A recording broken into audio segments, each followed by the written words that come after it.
Telugu Desam party Mahanadu పండుగకు count down మొదలైంది. ఈసారి మహానాడును ప్రత్యేకంగా ప్లాన్ చేసింది టీడీపీ అధిష్టానం.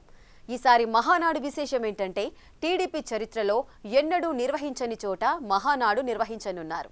ఈ ఏడాది మహానాడుకు కడప జిల్లాను ఎంచుకుంది టీడీపీ. ఇప్పటికే ఏర్పాట్లను కూడా మొదలుపెట్టేసింది. వైసీపీ అధ్యక్షుడు జగన్ సొంత ఇలాఖాలో పసుపు పండుగను ఘనంగా నిర్వహించుకునేందుకు యాక్షన్లోకి దిగింది. ఈ పసుపు పండుగలో నారా లోకేష్ కి పార్టీ పరంగా ప్రమోషన్ లభిస్తుందన్న ప్రచారం తెలుగు తమ్ముళ్లలో ఆసక్తిని రేపుతోందట.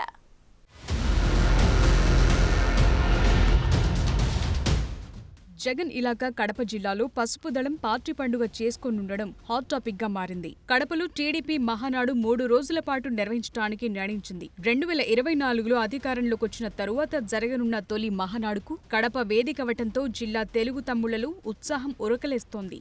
ఈ నెల 27 నుంచి 3 రోజుల పాటు అంగరంగ వైభవంగా మహానాడు నిర్వహించేందుకు ప్లాన్ చేయడంతో పెద్ద ఎత్తున ఏర్పాట్లకు రంగం సిద్ధమవుతోంది.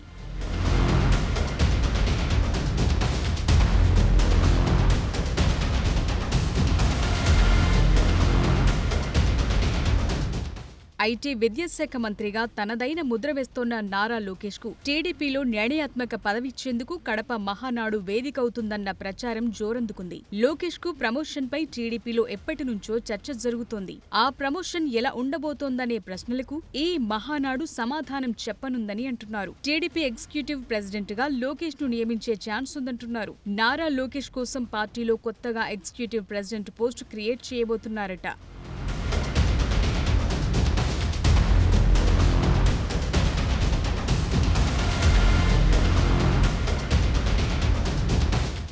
ఇకపై ఒక నేతకు ఒకే పదవి 2 సార్లు మాత్రమే ఇవ్వాలనుకుంటున్నారట. పార్టీ జాతీయ ప్రధాన కార్యదర్శి పదవిని వదులుకుంటారని లోకేష్ చెప్పినట్లుగా టాక్ నడుస్తోంది. అందుకే కార్యనిర్వాహక అధ్యక్ష పదవిని ఏర్పాటు చేసే అవకాశం ఉందంటున్నారు. అదే జరిగితే టీడీపీ తొలి కార్యనిర్వాహక అధ్యక్షుడిగా లోకేష్ బాధ్యతలు చేపట్టడం లాంఛనమే. నారా లోకేష్ ఇప్పుడు పార్టీలోనూ ప్రభుత్వంలోనూ కీలకంగా ఉన్నారు. ఆయన తన ముద్రను అన్ని రకాలుగా చూపించుకుంటున్నారు. దీంతో పాటు కార్యకర్తలకు రెగ్యులర్ గా అందుబాటులో ఉంటున్నారు.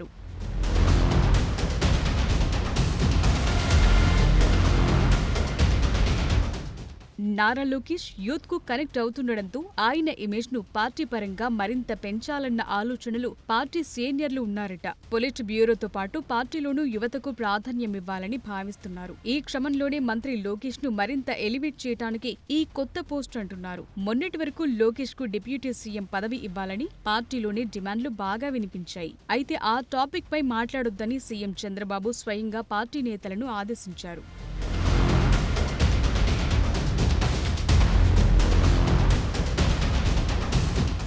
అటు పార్టీలోని ఇతర కీలక నేతలు మాత్రం పార్టీ పరంగా లోకేష్ కు మరింత ప్రాధాన్యత ఇవ్వాల్సిందేనని అంటున్నారు. రెగ్యులర్ గా కార్యకర్తలకు అందుబాటులో ఉండే లోకేష్ కు కీలక పదవి ఇస్తేనే పార్టీ మరింత బలోపేతమవుతుందని సూచిస్తున్నారు. అందుకే ఈ ఎగ్జిక్యూటివ్ ప్రెసిడెంట్ పోస్ట్ క్రియేట్ చేస్తున్నారట.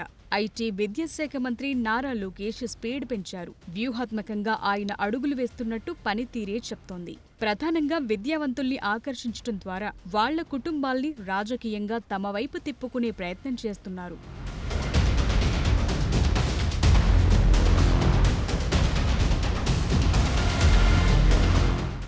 లోకేష్ నేతృత్వంలో ఇప్పటి వరకు 91 ఐటీ, ఎలక్ట్రానిక్స్ కంపెనీలు రాష్ట్రంలో ఏర్పాటుకు ముందుకొచ్చాయి. 91,839 కోట్ల పెట్టుబడులు, 141,407 ఉద్యోగాలు ఇప్పించేందుకు సిద్ధమయ్యాయి.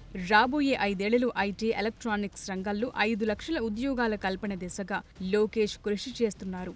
సో అటు పార్టీ, ఇటు ప్రభుత్వం రెండింటిలోనూ తనదైన ముద్ర వేసుకుంటున్న లోకేష్ ను పార్టీ పరంగా మరింత నిర్ణయాత్మక శక్తిగా మార్చడానికి ఈ ఎగ్జిక్యూటివ్ ప్రెసిడెంట్ పోస్టు దోహదపడుతుందని ఈ కీలక నిర్ణయం తీసుకున్నారట. మరి చూడాలి కడప మహానాడులో ఎలాంటి కీలక నిర్ణయాలు ప్రకటిస్తారో.